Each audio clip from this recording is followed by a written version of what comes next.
Buenos días, bienvenidas y bienvenidos. El Instituto Nacional para el Federalismo y el Desarrollo Municipal de la Secretaría de Gobernación, en colaboración con la Secretaría de Desarrollo Agrario, Territorial y Urbano, la SEDATU, les damos la más cordial bienvenida a nuestro tercer diálogo virtual regional, Información de riesgos de desastres y variabilidad climática en macrorregiones de la Estrategia Nacional de Ordenamiento Territorial. Agradecemos mucho el interés de las autoridades estatales y municipales que nos acompañan en Zoom y en nuestra sala contigua de Facebook. Para el INAFED es un gusto estar aquí nuevamente con todos y todos ustedes en este espacio de diálogos virtuales y esperamos sea de su utilidad la información y herramientas proporcionadas. Les comentamos que en caso de presentarse una situación no planeada durante la sesión como un sismo, pérdida de conexión a internet o pérdida de luz, restableceremos la conexión para dar seguimiento a la sesión en el momento que nos sea posible. Muchas gracias por su comprensión. A nombre del INAFED, me permito presentar a nuestro titular, el licenciado Ignacio Valle Fernández, y de igual forma me permito presentar a mi compañero, el maestro Agustín Herrera Bertelli, director de Enlace con Estados y Municipios.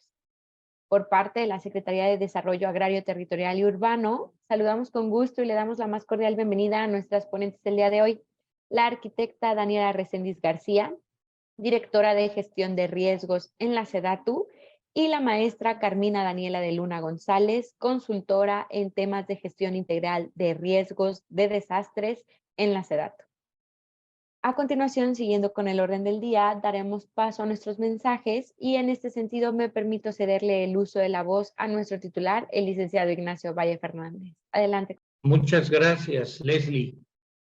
Bien, saludamos a todas nuestras amigas y amigos de la zona centro-occidente del país, de los estados de Aguascalientes, Colima, Guanajuato, Jalisco, Michoacán, Nayarit, Querétaro, San Luis Potosí y Zacatecas.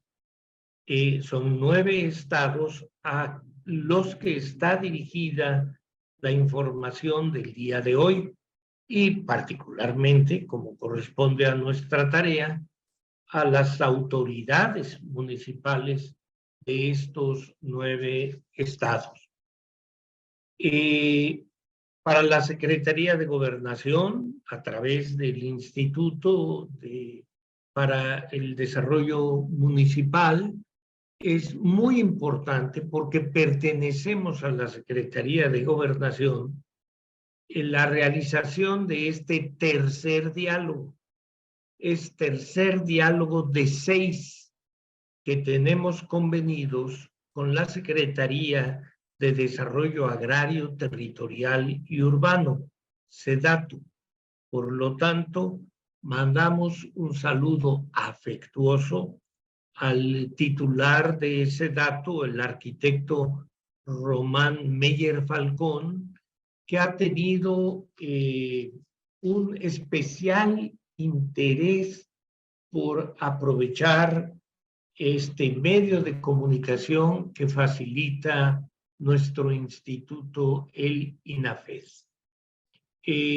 Por supuesto, le pido a la licenciada Ana Gabriela Villanueva Huerta, que es coordinadora general de gestión de riesgos de desastre, que si está a su alcance, transmita este saludo junto con nuestro agradecimiento al arquitecto. Nos satisface mucho tener a 2 expositoras altamente calificadas para el desahogo de esta temática.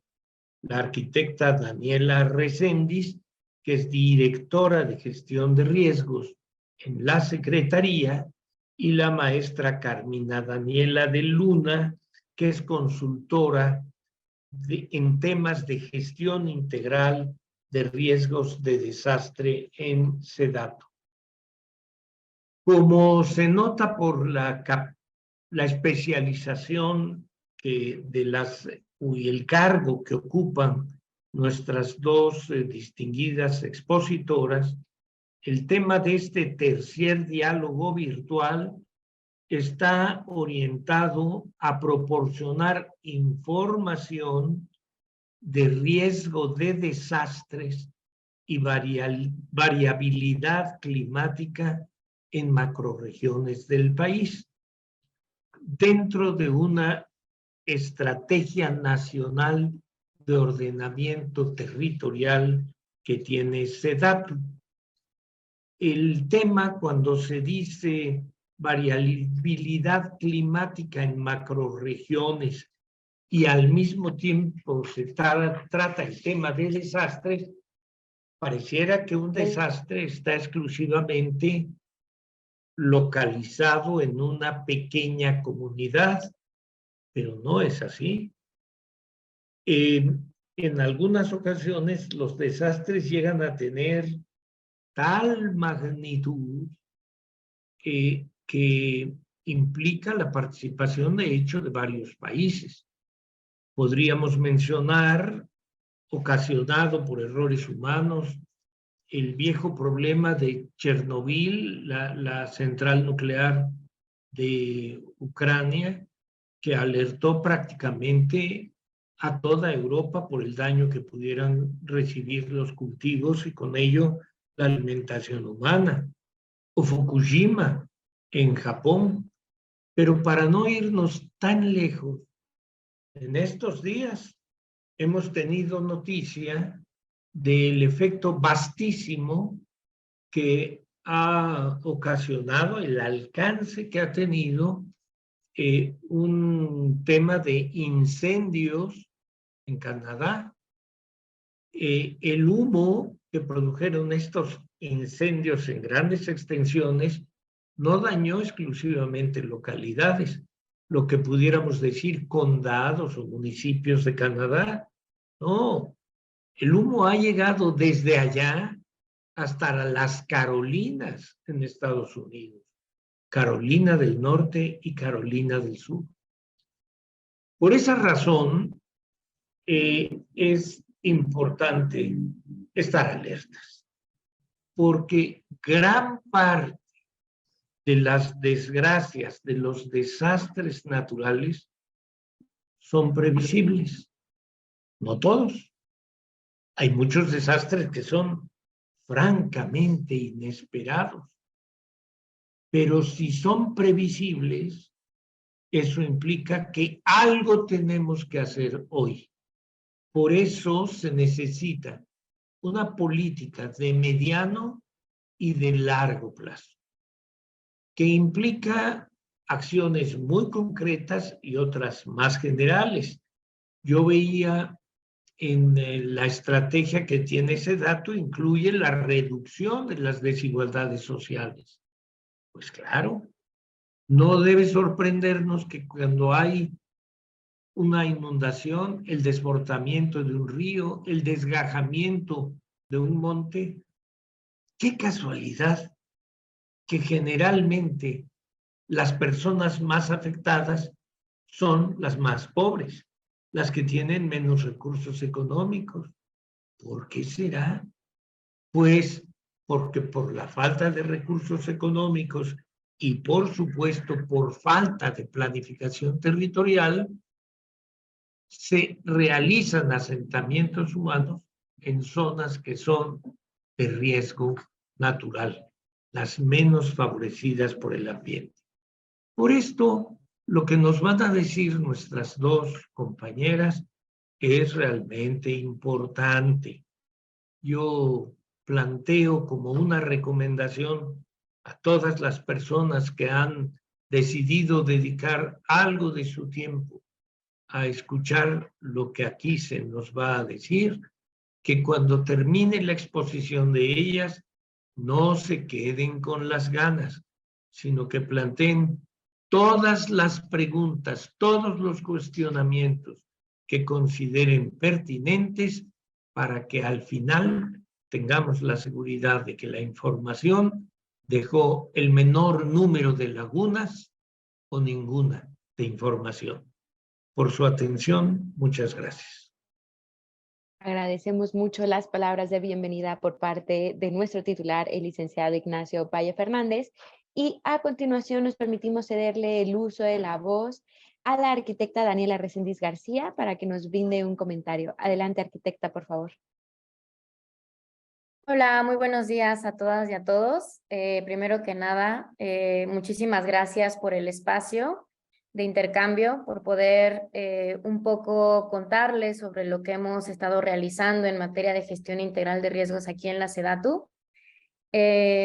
Quiero aprovechar que desafortunadamente nuestra titular, quien es la licenciada Ana Gabriela Villanueva, no nos pudo acompañar el día de hoy, pero les manda muchísimos saludos y un gran agradecimiento no solamente al personal del INAFED, que sin su ayuda no hubiéramos podido lograr este tipo de sesiones, sino también para los participantes que justo se tomaron el tiempo para poder asistir a estas sesiones que para nosotros es sumamente importante, dado que el pasado febrero del 2022, nuestro secretario, el maestro Román Meyer Falcón, anunció la inauguración, digamos, sobre esta estrategia de planeación territorial a nivel nacional, en donde al día de hoy se van a estar apoyando este año a casi 130 municipios que van a estar desarrollando su programa de desarrollo urbano o en algunos casos también de ordenamiento territorial. En diferentes escalas, no solamente se va a apoyar a los municipios, sino también a ciertos estados e incluso a ciertas regiones prioritarias dentro del contexto de las macrorregiones. Es por ello que para mí es un gran honor estarles platicando sobre esta nueva visión de cómo la planificación territorial para nosotros ahora es una herramienta para evitar o disminuir los efectos de los desastres en los asentamientos humanos, dado que tenemos como objetivo tener ciudades con un mejor desarrollo humano integral, más equitativo y un territorio más sustentable. Es importante reconocer que las cifras anuales de pérdidas provocadas por este tipo de desastres son importantes, no solamente en términos económicos, sino también en términos de vidas humanas o bienes, medios de vida, lo cual para nosotros es importante transitar hacia una política reactiva y más bien preventiva, lo cual para nosotros este tipo de instrumentos de planeación territorial justo forman parte de esta estrategia preventiva del gobierno federal. Esto es de gran importancia dentro del sector, dado que es necesario construir cada vez más estrategias, políticas y programas que tengan un enfoque preventivo y de la reducción de los fenómenos tanto naturales, pero como nos los comentaba el director del INAFED, también ahora los climáticos, que son los que vamos a tener más presencia cada vez más frecuente y más intensa, como lluvias intensas o inundaciones desbordantes, o incluso estas ondas de calor que pueden ser un poco silenciosas sus efectos, pero que dentro de la habitabilidad humana y dentro de la habitabilidad de las ciudades cada vez va siendo más difícil el poder tener los elementos necesarios para tener una mejor vida o desarrollo dentro de las ciudades. Este cambio de estrategia para nosotros debe de lograr que la sociedad sea capaz de afrontar los peligros naturales y generados por los humanos, asegurando al mismo tiempo que el desarrollo no incremente su vulnerabilidad y por ende un crecimiento del riesgo. Quiero platicarles un poco de qué se va a tratar esta sesión. Primero que nada vamos a tener un diagnóstico inicial de la macrorregión centro-occidente, que bueno, es una muy buena parte del territorio, la cual para nosotros es importante, que normalmente normalmente no se asocian las noticias a desastres en esta zona. Le damos tal vez más énfasis a la zona sur con las inundaciones, todos los eventos hidrometeorológicos que tenemos, por ejemplo, en Oaxaca, en Chiapas, en Tabasco, o por otro lado, le damos también importancia a la zona norte, con todos estos efectos de sequías, los incendios que justo estamos viendo que ahorita están ocurriendo en Canadá, pero que también hemos tenido temas importantes al respecto en el norte. Sin embargo, el centro también tiene ciertas problemáticas que deben de atenderse y que en esta primera parte de la sesión vamos a mostrarles cómo es de importancia conocer el estatus normativo, es decir, todas estas leyes y normas que regulan el ordenamiento territorial o que deberían ser parte de este análisis en cómo vamos a hacer el ordenamiento territorial. También les vamos a mostrar los inventarios existentes de recursos naturales, infraestructura, equipamiento y servicio, dado que una parte de nuestro análisis no solamente va a ser importante conocer qué fenómenos inciden en este territorio, sino qué sistemas expuestos están en este territorio, los cuales son importantes para justo ver los mecanismos o proyectos de prevención y mitigación o incluso adaptación de los mismos. También vamos a poder identificar, con base en las declaratorias de emergencia y de desastre, cuáles son las tendencias de fenómenos que han ocurrido y un poco empezar a focalizar en qué tenemos que estudiar un poco más ciertos fenómenos. Es decir, muchas veces nos ha pasado que nosotros como área técnica nos pasan a revisar algún programa de desarrollo urbano y a lo mejor hay muchísimos esfuerzos en muchos fenómenos, pero hay algunos fenómenos que inciden muy poco, ¿no? Un ejemplo que nos gusta poner siempre son, por ejemplo, la existencia del fenómeno de vulcanismo, por ejemplo, en la zona, no sé, de Campeche, en donde eso, pues, claro que no existe. Existen más otros fenómenos como los hidrometeorológicos, en donde tendríamos que focalizar más la investigación y el análisis a ese tipo de fenómenos justo para buscar y tener más tiempo para proponer medidas de mitigación o adaptación de los mismos. También vamos a poder identificar de esta forma cuáles son las características de las ciudades y cómo podemos adaptarlas en estas escalas tanto locales como más regionales que tenemos de las mismas. Es importante destacar que el enfoque de gestión integral de riesgos implica no solo las medidas de mitigación y prevención, sino también la preparación y la respuesta ante una emergencia. De esta forma se podrán identificar los recursos necesarios para implementar un plan integral de gestión integral de riesgos, que no solamente involucre al gobierno, sino para nosotros es importante la identificación de proponer la integración de diferentes actores e instituciones, ya sea la academia, que son los que más recopilan la información y detonan investigaciones interesantes sobre el riesgo.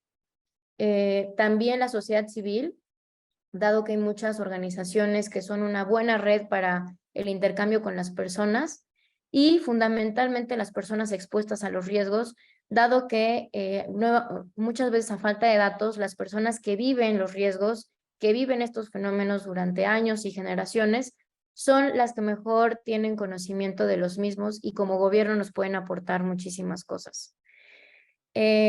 Básicamente son los temas que vamos a estar viendo en esta sesión. Y nuevamente quiero dar las gracias y muchas gracias por la oportunidad al INAFED, por este tipo de espacios que podamos proponer este tipo de políticas a los gobiernos locales. Muchísimas gracias a todas y a todos. Agradecemos mucho estas palabras de bienvenida por parte de la arquitecta Daniela Reséndiz García. Y antes de comenzar con nuestra sesión, queremos invitarlas a todos y todas ustedes que nos acompañan en nuestra sesión de Zoom y en la sala contigua de Facebook Live a que nos compartan sus dudas o comentarios en el chat y una vez finalizada la presentación, con muchísimo gusto daremos lectura y seguimiento. Sin más por el momento, me permito cederle nuevamente los micrófonos a la arquitecta Daniela Reséndiz y a la maestra Carmina de Luna para comenzar con su ponencia. Adelante, por favor. Muy buenos días a todas y todos. Denme un minuto, lo voy a compartir la pantalla, espero lo logren ver rápido. Ustedes me indican si ya es visible, por favor. Ya la vemos, maestra. Perfecto, muchísimas gracias. Pues nuevamente buenos días. El día de hoy nos gustaría platicarles un poco sobre este ejercicio que hemos realizado en torno a la macrorregión Centro-Occidente y nos gustaría iniciar platicándoles un poco sobre el territorio nacional. Como ustedes bien saben, somos un territorio muy amplio y por nuestras condiciones físico-geográficas también estamos muy expuestos frente a diferentes fenómenos de origen natural y antropogénico, como pueden ver en el siguiente presentación. Todos los cuadros azules es los tipos de fenómenos que son de orden hidrometeorológico, que podríamos enlistar en este momento las heladas, el granizo, los tornados, las inundaciones, la sequía, que justo la sequía toma relevancia en esta macrorregión. Después tenemos el fenómeno perturbador por cambio climático, que es este del aumento del nivel del mar.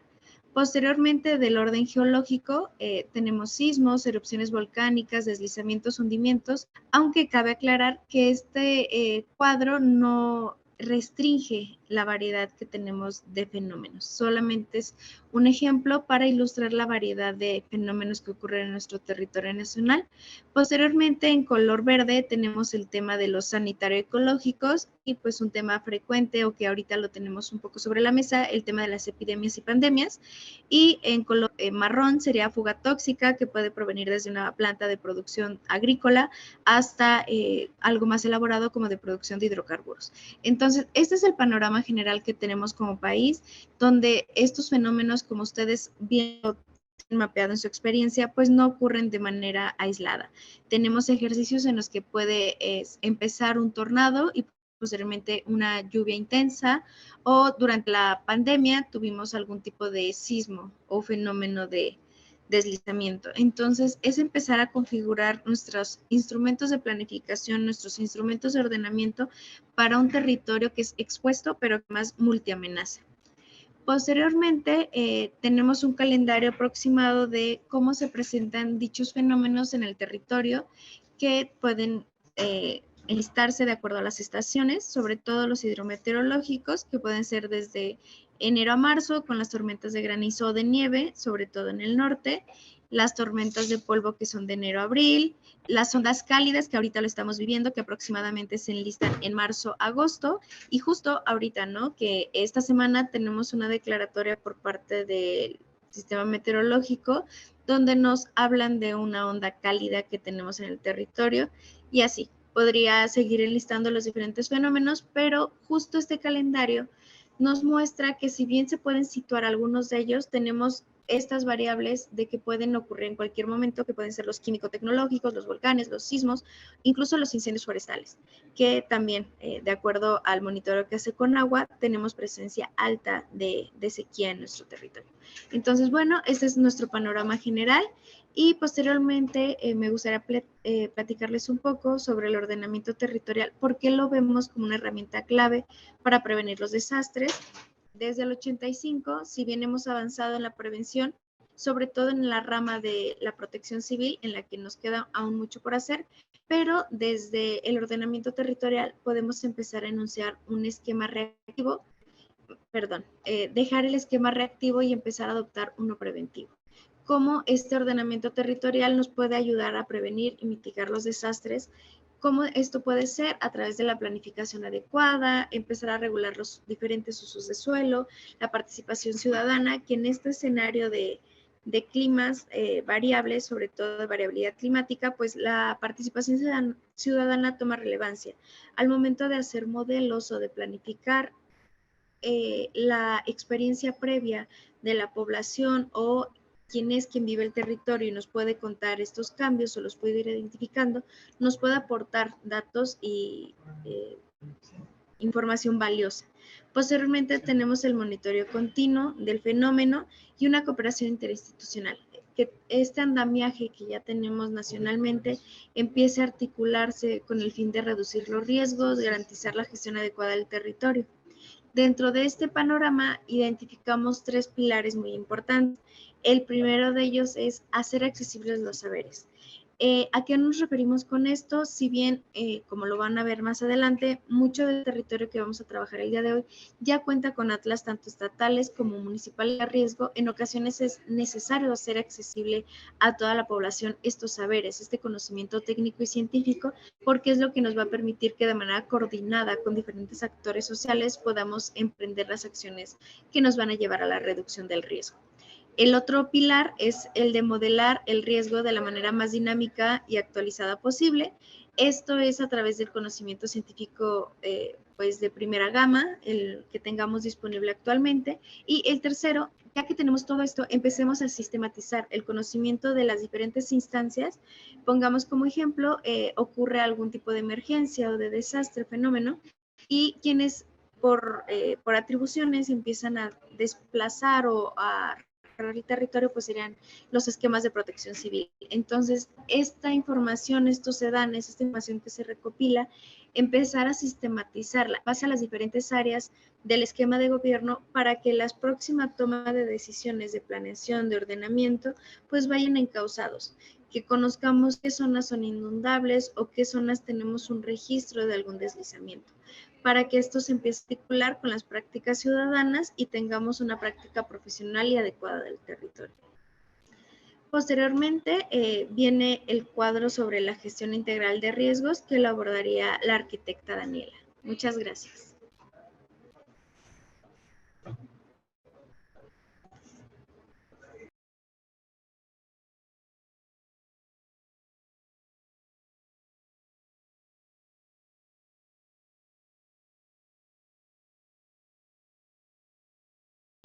Bueno, me parece que hay un pequeño inconveniente. Continuamos. Este macro que tenemos sobre la gestión integral del riesgo, nos gusta presentarlo porque ¿de dónde vienen estas atribuciones que tiene la Secretaría para abordar la gestión integral del riesgo? Nosotros lo identificamos desde el Plan Nacional de Desarrollo, en el eje 3, el transversal sobre territorio y desarrollo sostenible, donde nos enuncia esta comprensión adecuada del territorio y el desarrollo sostenible, y cómo vamos a entender estos efectos de los fenómenos naturales y antropogénicos en las poblaciones, en las regiones más marginadas del país, y siempre manteniendo en la lista el bienestar de las generaciones presentes y futuras. Posteriormente tenemos el tema del programa sectorial de la Secretaría de SEDATU, con el objetivo 3, que es muy claro, donde nos enuncia que hay que impulsar un hábitat asequible, resiliente y sostenible, con atención a la población en situaciones de vulnerabilidad. Estas situaciones de vulnerabilidad van desde lo físico, que puede ser las capacidades y recursos con las que cuenta la población, hasta una vulnerabilidad social, que puede ser desde los diferentes tipos de pobrezas hasta marginación.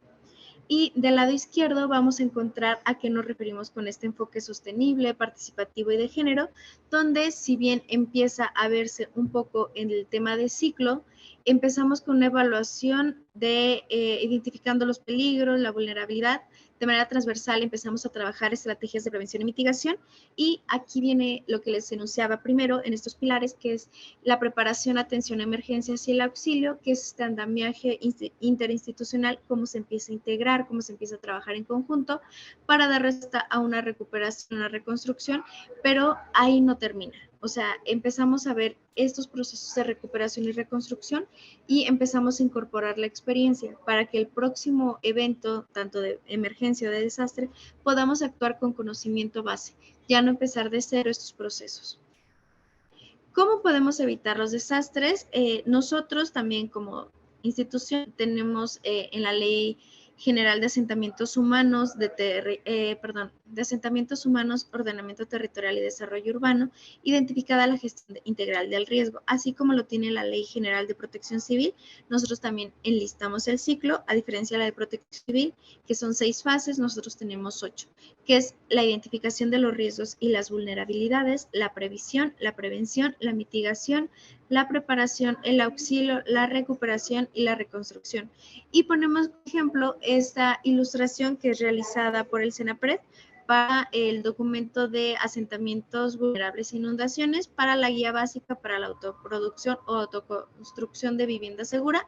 Le recomendamos muchísimo este manual, pero bueno, ahí nos menciona justo el ordenamiento del territorio como clave y nos pone el ejemplo más característico, que es cuando no respetamos estos causales o caudales de ríos, las riberas, y se empiezan a hacer estos asentamientos humanos. Puede ser que por la temporalidad en la que se empiezan o los periodos de retorno, pues se vea como un territorio viable para empezar la construcción, pero posteriormente pues nos damos cuenta con los cambios del ciclo que es una zona alta en riesgo por inundación. Entonces, así es como empezamos a vislumbrar todo este andamiaje para hacer una prevención desde el territorio. ¿Con qué contamos? La normatividad GIR. Tenemos un detonante en esta administración que fue en el 2019, que iniciamos con el Programa Nacional de Reconstrucción, que está orientado a atender los sismos ocurridos en 2017, 2018, y empezamos esta trayectoria de cambio de política pública, donde listamos justo lo mencionado en la ley, pero también a documentar estas experiencias nuevas de atención, y de ahí se retoma el Programa Nacional de Vivienda, que es con la que se empieza a hacer frente a las necesidades de vivienda social, no solo en situaciones de desastres, sino también de atención de emergencias y vulnerabilidades por fenómenos naturales. De ahí va de la mano con la creación o elaboración de la Estrategia Nacional de Ordenamiento Territorial, que fue publicada en 2020, y los invitamos a leerla y a conocerla, que de ahí viene este conocimiento de macrorregiones. Posteriormente, igual en el mismo año, tenemos la Política Nacional del Suelo, que es articulada por un instituto que es nuevo, que es el INSUS, enfocado totalmente al suelo. Tenemos el Programa Especial de Cambio Climático, que de igual manera inició en el 2020, que es el PEC, y va a terminar el 2024. Este es un esfuerzo increíble que está realizando la Secretaría de Medio Ambiente de la mano con el Instituto Nacional de Cambio Climático. Y para el 2021 tenemos la creación o los cambios de estatutos del Fondo Preventivo. Este Fondo Preventivo es un esfuerzo que va de la mano de la Coordinación de Gestión de Riesgos y el CENAPRED, donde como autoridades del orden estatal o municipal podemos acceder a fondos o recursos que van etiquetados de manera específica para atender alguna necesidad identificada dentro de la gestión del riesgo. Posteriormente, para el 2021, tenemos este acuerdo entre la Secretaría de Desarrollo Territorial y la de Medio Ambiente para reconocer la riqueza que tiene el territorio para hacerle frente a los desastres, y no solamente en un enfoque tradicional de decir, bueno, aquí puedes construir o aquí no, aquí es área natural protegida o aquí no, sino estas áreas de valor ambiental tienen un reconocimiento extra al identificarse que pueden hacer un aporte en temas de resiliencia urbana, de resiliencia de capacidades de absorción de carbono, entre otras cosas. Entonces, con estos procesos es que llegamos a los procesos que nosotros identificamos como clave. Empezamos con generar conocimiento sobre el riesgo de desastres en sus diversos ámbitos. ¿Cómo lo vamos a hacer? Pues disponiendo y difundiendo datos, información y conocimiento que va a permitir que se lleve a cabo una efectiva gestión de riesgos a través de todos los procesos cognitivos. Después tenemos la característica principal, que es prevenir el riesgo futuro. Pero ¿cómo vamos a prevenir el riesgo si no es limitando estas acciones que nos conllevan a construir nuevos escenarios de riesgo, que puede ser desde cambio de uso de suelo hasta cambios en reglamentos de construcción, formas de construcción? Posteriormente tenemos reducir el riesgo existente. Identificamos que los asentamientos ya se realizaron, ya están construidos de ciertas maneras. Ahora, ¿cómo vamos a paliar, a mitigar y prevenir los riesgos? Que puede ser desde obras de mitigación, de acompañamiento, y va muy de la mano preparar la respuesta. Ya tenemos el territorio construido, ya vemos las capacidades, los recursos que tiene, y hacemos esta diferenciación desde recursos y capacidades, porque si bien podemos tener, por ejemplo, en el sector salud, podemos tener un gran hospital que en el papel cumple con todas las necesidades del territorio, pero en la práctica no es una capacidad. ¿Por qué? Porque puede estar limitado tanto por horario, por uso, por disponibilidad de personal, de material. Entonces es por lo que empezamos a hacer esa diferenciación, que es muy importante al tema de preparar la respuesta. Otro ejemplo que está un poquito más hacia otra región, pero sería el volcán Popocatépetl. Ya tenemos obviamente territorios construidos, que va desde Puebla, el Estado de México. ¿Cómo empezamos a articular una mejor preparación de respuesta, que puede ir desde un sistema de alertamiento más robusto hasta la elaboración de rutas de evacuación más libres o más adecuadas de acuerdo a la población que la habita, a los medios de transporte? Entonces, no es que vayamos a cambiar la manera en que ya se construyen las ciudades, sino que las vamos a adaptar para las necesidades que tenemos de hacerle frente a los desastres. Otro proceso clave es el de responder y rehabilitar, que es, ya tenemos las necesidades básicas e inmediatas de nuestras poblaciones expuestas, ¿cómo vamos a empezar a rehabilitar los espacios para hacerle frente? El mejor ejemplo que se me ocurre es estos salones ejidales que están dispersos en diferentes territorios. ¿Cómo vamos a reconfigurarlos para que puedan permitir que se incorpore la gestión del riesgo, que puede ser desde una zona segura, una zona donde se va a concentrar la ayuda humanitaria, donde se puede guardar algún tipo de herramientas. Entonces, es empezar a reconfigurar. Y la última fase, que es la que ahorita estamos intentando evitar, que es la de reconstruir, que es evitar que los desastres nos peguen de manera tan fuerte que sea necesario reiniciar este ciclo con la recuperación y la reconstrucción. Y no solamente se trata de volver a estar en las condiciones previas al desastre, sino que el restablecimiento de condiciones sean aceptables y sostenibles, que queden de mejor manera para que se reduzca el riesgo a largo plazo. Y para que todo esto que les acabo de contar se pueda hacer, se pueda llevar a cabo, es importante que de manera integral todos los sectores, los 3 órdenes de gobierno, empecemos a trabajar de manera conjunta, como con cooperación o coordinación, todas las diferentes instituciones y sectores, incluyendo las autoridades locales. Y sin dejar de lado la sociedad civil, que lo vimos en 2017, con el movimiento de verificado, puede ser un gran aporte o soporte en una situación de riesgo que sobrepase las capacidades del Estado, y también las empresas privadas o particulares, que son también quienes están dispersas o están muy cercanas en territorios expuestos. ¿Qué son las macrorregiones? Como les había anunciado, estas parten de la Estrategia Nacional de Ordenamiento Territorial a partir de la creación de un instrumento de política pública que tiene como objetivo orientar la gestión territorial del país. En el link que pueden encontrar en su a mano derecha en la esquina superior está el documento en extensivo. Si no pueden leer el QR, no se preocupen, esta presentación se las vamos a compartir, o lo pueden buscar así tal cual como Estrategia Nacional de Ordenamiento Territorial 2020-2040, y ahí viene el concentrado de información sobre cómo estamos planificando el territorio los próximos 20 años y enmarcado en estas macroregiones, que son estas 6 macroregiones que va de la noreste, la norte-centro, la noreste, la centro-occidente, que es la del día de hoy, la centro y la sur-sureste. Estas macroregiones se delimitaron a través de que comparten características similares en la dinámica territorial, en la dinámica socioeconómica, en la cultural, y como se pueden dar cuenta, pues están agrupados por proximidad geográfica. Entonces, es una manera que tenemos de trabajar el territorio, no es algo nuevo. En la política nacional mexicana ya se habían desarrollado regionalizaciones, esta retoma otro enfoque que también ahorita si conocen, existe algo que llamamos el CIO, que es una herramienta de geoestadística que la pueden consultar, también está abierta al público, y viene la información clasificada de igual manera a las macroregiones.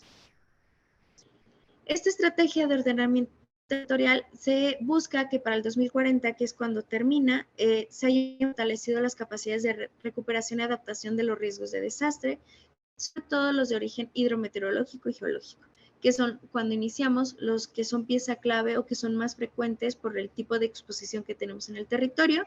Y también se tiene como meta que todos los municipios van a contar con instrumentos de ordenamiento territorial con esos componentes de gestión integral de riesgos, que fue lo que ya se enunció, que la arquitecta Daniela les hacía mención que ahorita la Secretaría se está esforzando por publicar estos más de 100 instrumentos, que viene de la mano de una estrategia de capacitación de personal de dichos municipios.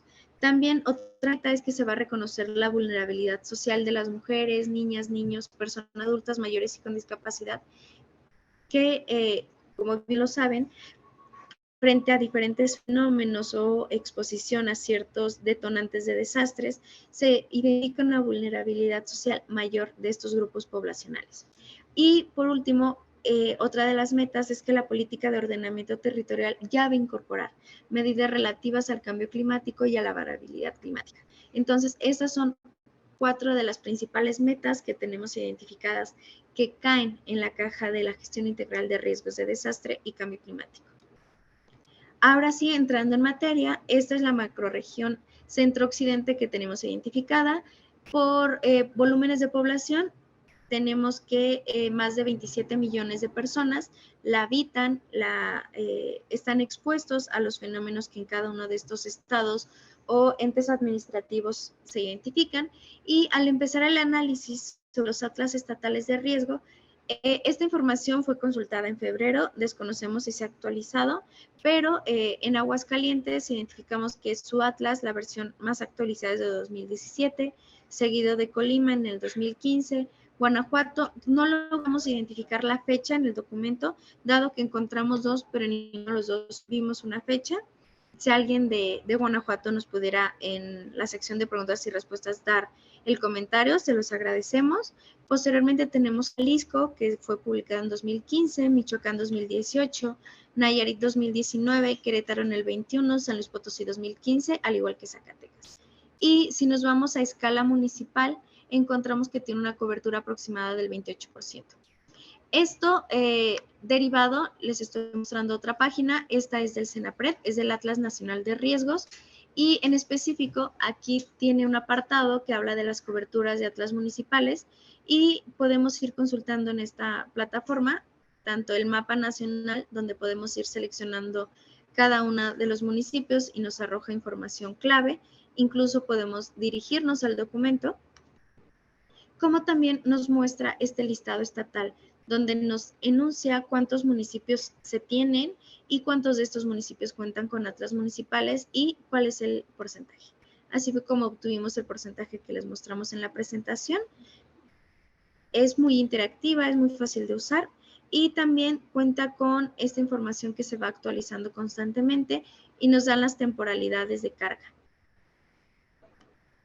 Les repito, es la página del Atlas Nacional de Riesgos en el apartado de cobertura de atlas municipales.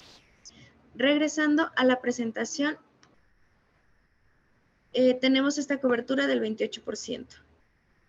En el enfoque reactivo o la disponibilidad de planes o programas de protección civil es un documento que fue realizado en el 2021 por INEGI, se los voy a presentar, donde nos platica un poco sobre las estadísticas de nuestro Sistema Nacional de Protección Civil a escala estatal. Entonces nos empieza a hablar de los atlas de riesgo como instrumentos de prevención y planeación y cuántos municipios lo tienen. Si recuerdan, les había hecho mención que en promedio nuestra región tiene el 28% y vemos que el porcentaje nacional es del 37%. Entonces estaremos un poco abajo de la media nacional. Y aquí también nos platica sobre la tasa de disponibilidad de personal de protección civil respecto a cada 100,000 habitantes y encontramos que Guerrero, Nayarit y Campeche son las tres principales entidades y las más bajitas sería Coahuila, Sinaloa y Baja California respectivamente. También nos platica un poco sobre el personal de protección civil según la función, su distribución y esta tabla que lo vemos interesante que también nos habla de la disponibilidad de un plan o programa de protección civil, de contingencia y atlas de riesgo en las administraciones por estado y hace una semaforización de acuerdo a si lo tiene, si no lo tiene o si se está realizando en color amarillito. Esta tabla también nos da un poco de luz o de participación sobre ventanas de oportunidad.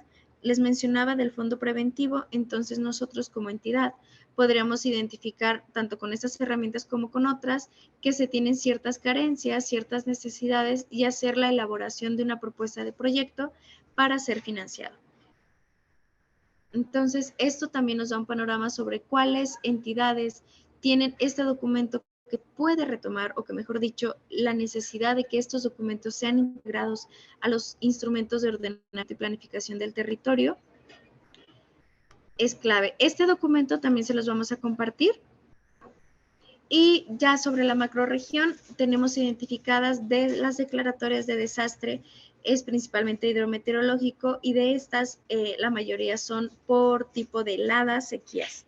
Entonces es una macrorregión variada, dado que sí tiene una presencia o una zonificación cercana a la costa, que sería el Pacífico, y tenemos 75 declaratorias de desastre geológico por 26 de desastre químico.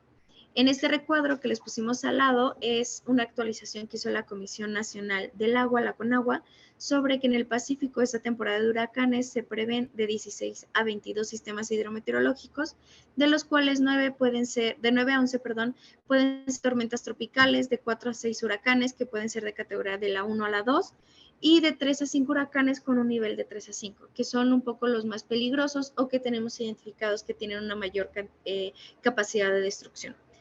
En el Atlántico, pues son otros valores. Ahorita quedaríamos con las cifras del Pacífico, dado que es una macrorregión que está en esa zona. Tenemos este cuadro que nos habla sobre la normatividad, igual nos enlista los estados, nos presenta si tiene atlas estatal y la ley de asentamientos humanos. ¿Cuándo fue la publicación? Dado que es el andamiaje que nosotros identificamos que es el más preciso o es el que más aporta para desarrollar estos instrumentos de ordenamiento. Posteriormente la Ley Estatal de Desarrollo Urbano, y si estas leyes encontramos algún componente de gestión integral de riesgo. Encontramos, por ejemplo, que Querétaro, si bien tiene las dos leyes, las tres leyes, pues no cuenta con un apartado específico. Después tenemos la Ley Estatal de Cambio Climático, la Ley Estatal de Protección Civil con sus fechas y así. Esta información, si se dan cuenta, hay un QR. Este QR es una carpeta que hemos preparado para ustedes en Drive, donde viene por estado y vienen los instrumentos o la normatividad que enunciamos en la otra tabla. Es de libre consulta, les recuerdo la fecha de actualización, hago mucho hincapié en esta fecha porque puede ser que en los últimos meses se haya hecho algún tipo de adaptación o adecuación de alguna ley estatal. Entonces, esta es una herramienta que les compartimos, es de muy fácil navegación, es desde Drive, aquí viene la presentación ya cargada, el documento que les presenté de protección civil elaborado por INEGI y esta tablita Excel donde vienen enumerados los documentos presentados en normatividad y los links. También añadimos el informe realizado por Coneval, esto con el objetivo de empezar a vislumbrar la vulnerabilidad social que ya tenemos identificada en nuestro país. Este es el documento Excel que les estoy comentando y esta es la carpeta de Drive que también les estaba enunciando. No sé si se logra ver, creo que ya se está viendo. Entonces, estos son los estados, esa es la presentación y este es el documento de protección civil. Y hasta ahora, no sé si alguien tiene alguna duda, un comentario, si no me gustaría presentarles un caso práctico en el que ya identificamos que es en Guadalajara, que existe un marco metodológico para el Atlas de Riesgo orientados a la planeación metropolitana. Ellos no se quedan en una escala tan de municipios, sino ya empiezan a trabajar la metropolitanidad a través de la gestión integral de riesgos. Entonces, me gustaría hacerles la pregunta de si tienen alguna duda hasta ahora.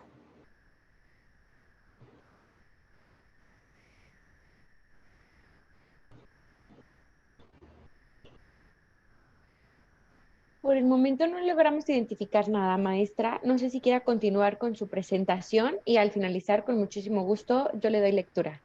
Perfecto, muchas gracias.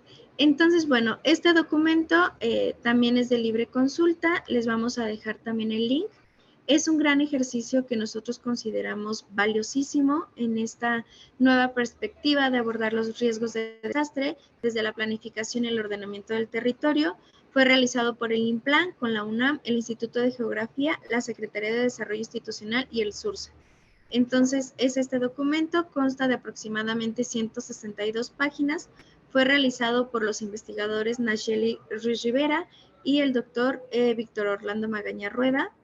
En él podemos ver la colaboración de más personas, pero me gustaría platicarles un poco del índice, donde nos empieza a platicar de estos instrumentos de identificación de riesgos que pueden ser los atlas municipales estatales y que ya nos ponen a mira la elaboración de los atlas de riesgos metropolitanos y con una gobernanza metropolitana. También nos enuncian los conceptos básicos que van desde el riesgo, el peligro, la amenaza, la exposición, la vulnerabilidad, los componentes dinámicos y, bueno, es totalmente variado el desarrollo de los índices y nos empieza a plantear esas estrategias. De igual manera, a la presentación realizada nos habla del fundamento legal, los componentes del riesgo y nos empieza a situar con ejemplos la importancia o el flujograma para elaborar estos atlas de riesgo, donde nos da todas las herramientas metodológicas para una óptima realización. Creo que nos alcanza a ver adecuadamente, pero la invitación está sobre la mesa para que ustedes lo puedan consultar, se puedan acercar y puedan empezar a vislumbrar este tipo de herramientas que son clave para empezar a generar tanto productos cartográficos como productos científicos y técnicos que nos van a acercar a la elaboración de una cartera de proyectos para disminuir el riesgo en el territorio.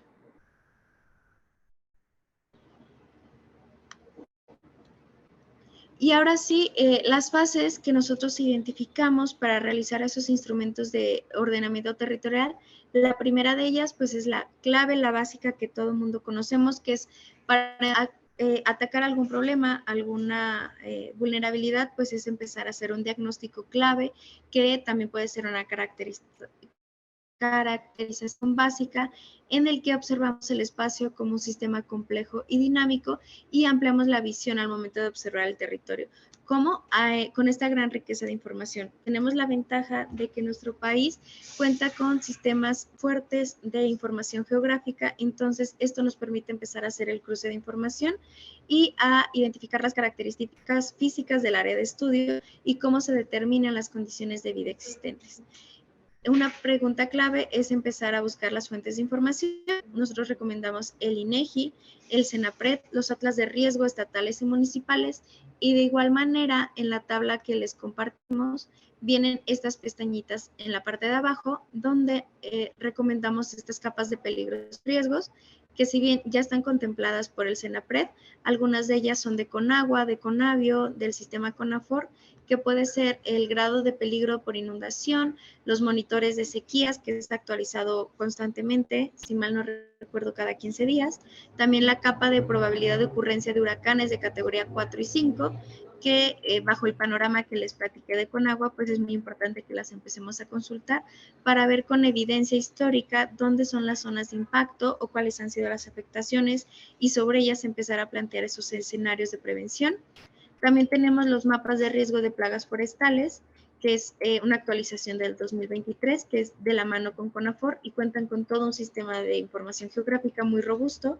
También tenemos la capa de sismotectónica, que es por el Sistema Geológico Mexicano, el inventario homologado preliminar de presas de jales para todas estas zonas, sobre todo mineras, que pueden empezar a trabajar estas presas que si bien no son tan reconocidas, sí presentan o se identifican como un grado de exposición para las poblaciones cercanas.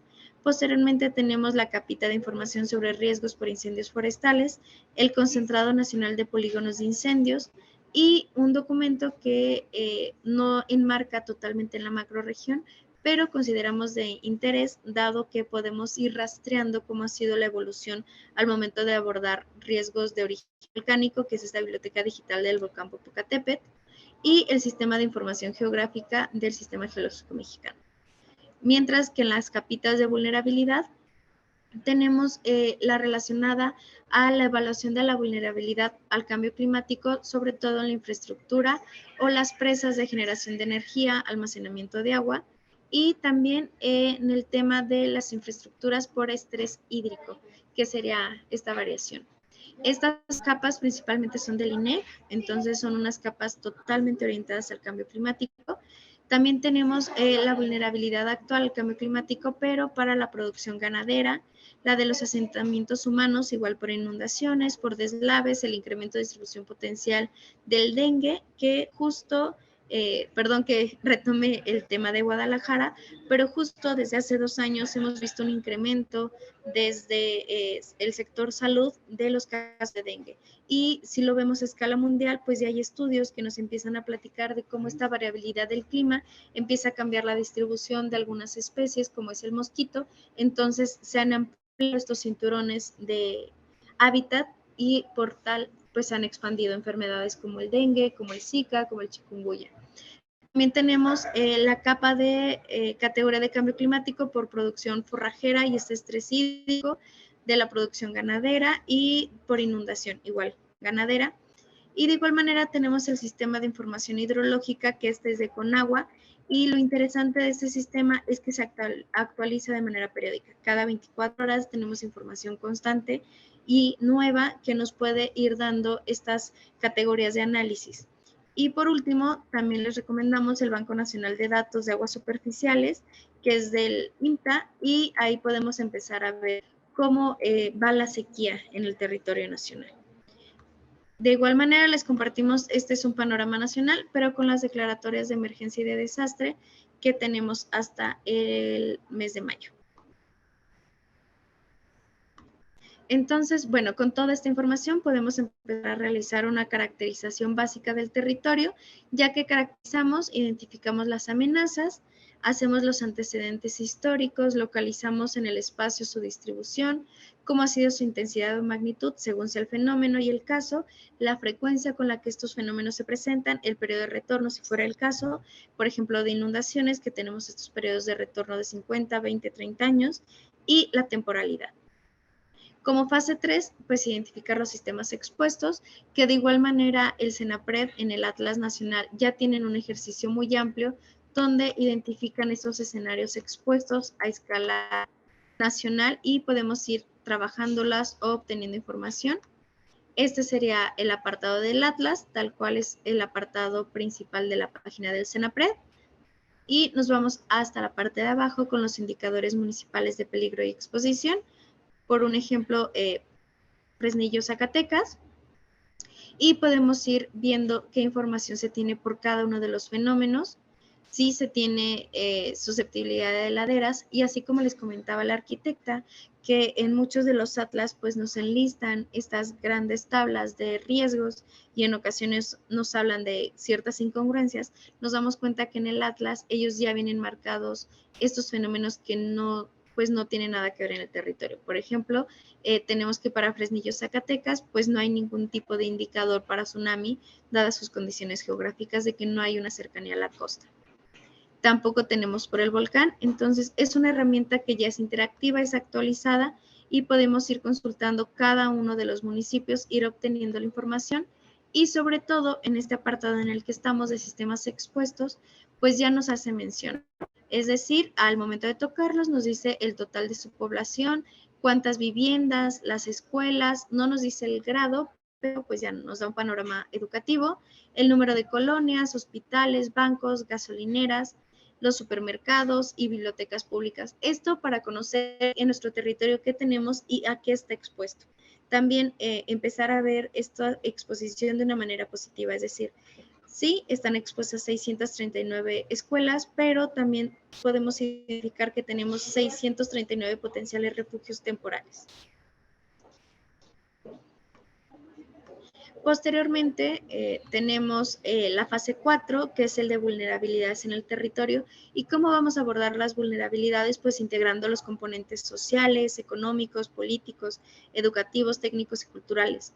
No es lo mismo hacerle frente a una zona en inundación donde se ha invertido muchísimo en infraestructura. Por ejemplo, el caso de Tabasco, que después de esta gran inundación de 2020, se han destinado tanto recursos estatales como federales para amortiguar la inundación a una zona con características similares de inundación que puede ser en Chiapas, que no ha tenido este nivel de implementación económica ni de medios. Entonces, es por ello que empezamos a ver esas características de vulnerabilidad y también los condicionantes físicos y ambientales que ya he mencionado ampliamente para irlos machando con los sistemas expuestos anteriores. La finalidad de todo esto es empezar a identificar la relación que existe entre los fenómenos perturbadores, el análisis, los productos relacionados a la vulnerabilidad y empezar a reducir la vulnerabilidad como pues promoviendo la creación de medidas de mitigación y prevención en los asentamientos construidos y sobre todo en los nuevos proyectos que tengamos de urbanización, para ya no seguir creando o construyendo riesgos, sino para ir creando poblaciones mucho más seguras, resilientes, que puedan hacerle frente tanto al cambio climático como a el tema de gestión integral de riesgos. ¿Por qué trabajamos del mismo modo el cambio climático con la gestión integral de riesgos? Porque basados en la evidencia científica hemos identificado o se ha identificado que los fenómenos recurrentes de orden hidrometeorológico sobre todo no es que vayan a haber más, sino van a ser aún más potentes, se van a exponenciar sus daños. Entonces, por eso es que se empieza a incluir en este enfoque de la integral de riesgos. Posteriormente, como fase 5, tenemos la aplicación de los posibles impactos. Ya tenemos las amenazas, ya tenemos los sistemas expuestos, ya sabemos por qué son vulnerables. Ahora empezar a trabajar esos posibles escenarios de impactos, de daños, de capacidades de respuesta. Si tenemos planes de contingencia, ahí es donde retomamos esta información que produce INEGI, dándonos el panorama de protección civil y identificamos los sistemas de alertamiento. Dentro de todo esto, empezamos a generar estos programas de desarrollo urbano que consideran todos los escenarios de riesgo y un poquito más complicado o más fuerte los temas de multiamenaza. ¿Qué vamos a hacer si se está atendiendo una emergencia de tipo química y tenemos un detonante de lluvias intensas? ¿O qué vamos a hacer si además de esto tenemos, no sé, alguna complicación con una represa? Entonces, es ir viendo el territorio como un sistema dinámico y no se trata de un alarmismo, sino de conocer e identificar el riesgo para ir sociabilizando este riesgo y sobre él ir construyendo esas estrategias de reducción de riesgo que son la fase 6, que es ya considerando todo esto, empezamos a formular las estrategias, que puede ser desde un nivel colonia, locales, con los ejercicios que hace el SENAPRED de estos comités comunitarios, hasta un nivel incluso federal, donde la toma de decisiones pues ya son un poco mayores o pueden ser proyectos de mayor envergadura, que podemos empezar a trabajar la preparación, la mitigación y la alerta con proyectos de larga o mediana duración y que van a involucrar a diferentes instituciones. Un ejemplo de ellos es el tema del Programa Nacional de Reconstrucción, donde sí se generó post-desastre, pero se fueron generando esas estrategias de reducción de riesgo para evitar que durante el próximo escenario de riesgo, las viviendas, sobre todo que han sido reconstruidas, o el sector salud, educativo, pues, vuelvan a ser vulnerables. Entonces, es esta nueva manera de formular los planes, programas, proyectos para disminuir el riesgo de desastre y es muy importante la participación de todas y todos los actores involucrados. Las opciones de financiamiento, me gustaría cerrar un poco con este tema, que es este fondo preventivo que he mencionado antes, que es este instrumento financiero donde tiene el objetivo la promoción, fomento de actividades preventivas que pueden reducir el riesgo. Y los invito a buscar los lineamientos o las reglas de operación del programa para que puedan ahondar más y sobre todo puedan empezar a acceder a este tipo de recursos que se pueden enlistar en tipos por tipo A, B o C, que pueden ser desde proyectos preventivos como la elaboración de otras municipales, estatales de riesgo, hasta obras de mitigación o del tipo C que pueden ser de investigación. Entonces, es un gran instrumento que tenemos para hacerle frente. Y los invito y por mi parte sería todo. No sé si alguien tiene alguna pregunta, alguna duda, un comentario. Muchísimas gracias. Agradecemos mucho la exposición por parte de la maestra Carmina de Luna y de igual forma agradecemos mucho la participación de las autoridades municipales y estatales que nos acompañaron en esta sesión. A continuación vamos a dar espacio a las preguntas y comentarios, maestra, y en este sentido me permito leer la primera pregunta que viene por nuestra participante Gaby Hernández vía Facebook, que nos comenta: la arquitecta Daniela comentó sobre un apoyo en el reglamento de desarrollo urbano y el programa de desarrollo urbano. ¿Cómo se estaría apoyando? Maestra arquitecta Daniela, no sé si usted nos puede apoyar. Hola, sí, muy buenas tardes. Más que reglamentos son los programas de desarrollo urbano o programas de ordenamiento territorial. Desafortunadamente este año ya se terminó la selección de los municipios. Si quieren se los podemos enviar a través del personal del INAFED para que sepan qué municipios tienen este apoyo. Sin embargo, retomando la última lámina que compartió Carmina, existen varias otras fuentes de financiamiento para solicitar este tipo de instrumentos. Un ejemplo es el fondo preventivo, que ustedes como entidades municipales a través de los estados lo pueden solicitar. Me parece que es, déjenme les explico bien, pero me parece que son los proyectos tipo C, que son de investigación. Ahorita se los confirmo. Y creo que también lo que puedo hacer es mandarles los lineamientos del fondo preventivo. Si quisieran también algún asesoramiento sobre cómo llegar a este tipo de fondos, también se pueden acercar con nosotras. Ahí Carmina también proyectó nuestros teléfonos, pero bueno, también podría ser ese medio. Muchísimas gracias, arquitecta Daniela. Y aquí la maestra está publicando o proyectando más bien los correos en los cuales ustedes pueden hacer contacto con ellas. De igual forma les comentamos que van a tener acceso a la presentación para que tengan a la mano este contacto. Continuamos. Bueno, maestra Carmina, ya que estamos en esto de la proyectada, ¿cree que nos pueda apoyar nuevamente compartiendo el código QR para que nuestros participantes tengan acceso a la carpeta de Drive de la región Centro-Occidente, por favor? Muchas gracias.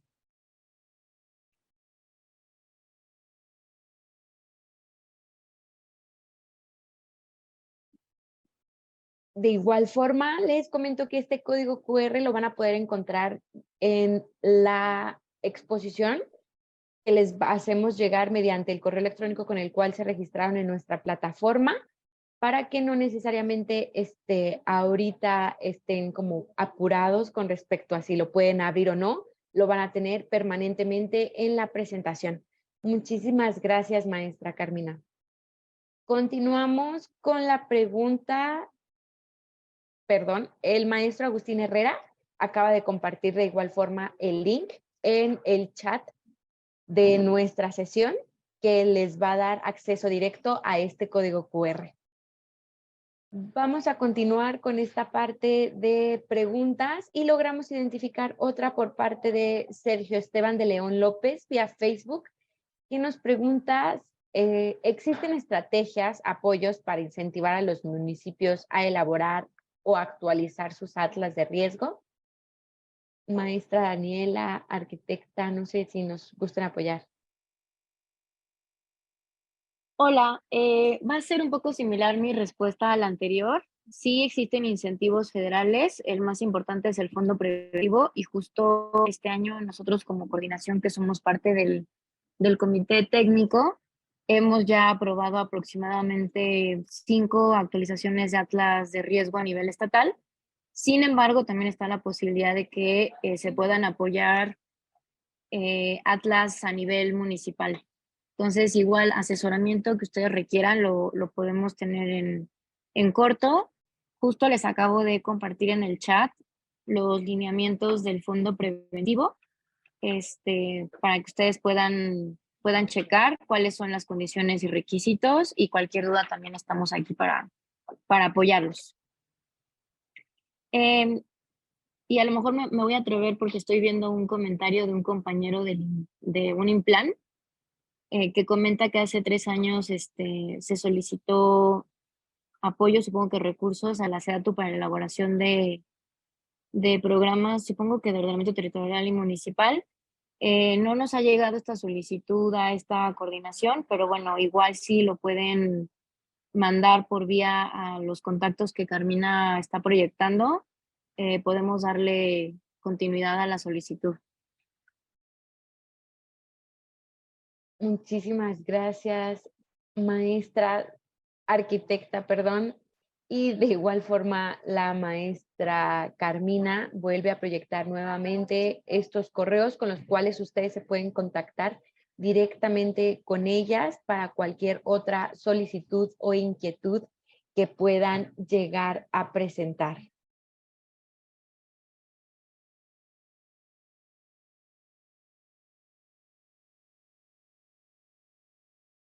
Por el momento son todas las preguntas que hemos llegado a identificar por parte de nuestros participantes. En este sentido, para empezar a dar paso a nuestro cierre, me permito cederle el uso de la voz al maestro Agustín Herrera para que nos brinde más información acerca de estos diálogos virtuales que hemos tenido. Adelante, por favor. Muchísimas gracias, Leslie. Muchas gracias, Daniela. Muchas gracias, Carmina, Saraí, por esta enorme disposición de SEDATU para hacerles llegar toda esta información que desde nuestro punto de vista como INAFED es muy completa. ¿no? Se les está incluso acercando algunas herramientas metodológicas, instrumentos, datos de contacto para tener un acercamiento más puntual, si es que es la voluntad política de Cabildo, hacerse de estos instrumentos tan importantes para la gestión del territorio y tan importantes para prevenir y salvaguardar la vida de nuestros habitantes de nuestras comunidades e incluso preservar nuestro patrimonio. En ese sentido, esta es la tercera sesión. Hace rato comentaba un compañero de Tamaulipas que cuando íbamos a tener esa sesión, la tenemos programada ya para el 1 de agosto. Faltan 3 sesiones todavía con esta escala regional establecida en la ENOT. Ya llevamos ahí algunos estados, como lo señaló muy bien Daniela en un inicio, pues esta obedece a la metodología propia de la ENOT, ¿no? Pero con mucho gusto les vamos a estar haciendo llegar la invitación en tiempo y forma a través de los gobiernos estatales. Y qué bueno que Daniela y Carmina también mostraron excelente disposición para compartir sus datos, porque sí es muy importante que si ustedes ya le quieren dar un seguimiento ya más puntual, más técnico, un acompañamiento ya muy particular, creo que esa es una parte importante de estos diálogos virtuales, el tener acercamiento con las dependencias y entidades de la Administración Pública Federal, especialistas en la materia, en este caso con las expertas de SEDATU. Muchísimas gracias y nos vemos en el próximo diálogo. Gracias, Leslie. Muchas gracias, maestro Herrera, por este mensaje final. Y de igual forma nos permitimos cederle nuevamente el uso de la voz a la arquitecta Daniela Reséndiz para que nos brinde un mensaje final. Adelante, arquitecta. Pues bueno, nuevamente ya por tercera vez lo reitero, muchísimas gracias por el espacio. Para nosotros es muy importante la divulgación y la promoción de este tema en materia de planeación territorial. Normalmente estos temas se ven más hacia los sectores de protección civil y creemos que un área de oportunidad muy buena es la vinculación entre estos sectores, más los sectores ambientales o incluso de obras para poder tener planes de gestión integral de riesgos muchísimo mejor orientados hacia la mitigación y adaptación ante estos, no solamente riesgos naturales, sino también riesgos climáticos.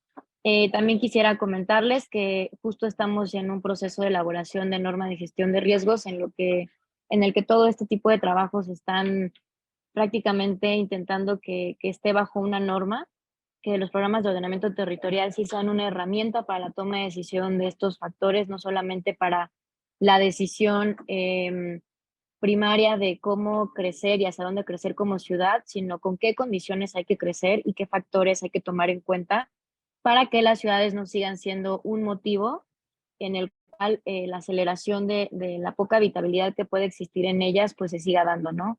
Creemos que más allá de estar pensando en la crisis, como las ciudades mejor planificadas, con un enfoque sostenible y más justo en términos ecológicos, pueden apoyar a que la habitabilidad incremente y con ello la vulnerabilidad social y física también tenga una baja en las estimaciones.